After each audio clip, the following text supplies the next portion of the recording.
Роботите се одлични да повторуваат задачи во контролирани простории, но сепак имаат предизвици во непредвидливи средини, како канцеларија или дом. It has a specific skill. Има специфична вештина, но не толку цврста. Па ако се промени нешто во врска со животната средина што не е во согласност со планираното однапред, тогаш овие вештини имаат тенденција да не успеат. Потребен ни е начин на кој роботот ќе се прилагоди на ситуација без човечко програмирање, на секој однесување што треба да го прави роботот. Предизвикот за обука на роботи да решаваат проблеми преку расудување е преземен од конзорциум на професионалци од водечките светски лаборатории. Оваа лабораторија на Универзитетот на Калифорнија, Беркли, е една од нив. Таа е како предучилишна установа за роботи. Само што го видов упатството. Ставете ја печурката на крпата. Оваа рака на робот следи команда и во исто време генерира податоци за својот процес на расудување. Едноставно не успеа да ја собере печурката и тоа го свати. Значи, се држи до задачата да оди до печурката и да ја земе. Ако е успешно и расудувањето е здраво, овие податоци може да се користат за да им се помогне на други роботи за слични задачи.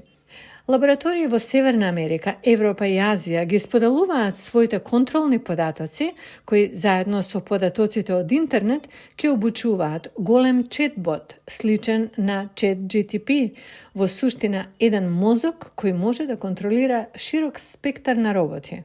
So basically, if I teach one robot arm, Во основа, ако научам една рака на робот како да земе лименка Кока-кола и имам друга роботска рака која никогаш во животот не видела лименка Кока-кола, одеднаш ќе го разбере концептот за тоа што е лименка Кока-кола и има шанса сама да го земе тој предмет. Како и можноста да ја избере Тейлор Свифт.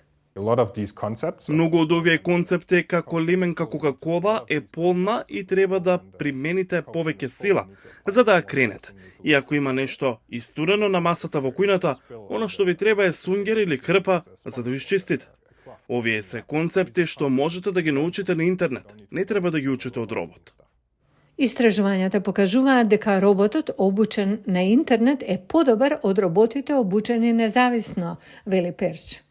even the best baseline Дури и најдобриот модел што можеле да го произведат не беше толку добар како моделот што можевме да го произведеме со обука на сите збирки податоци заедно.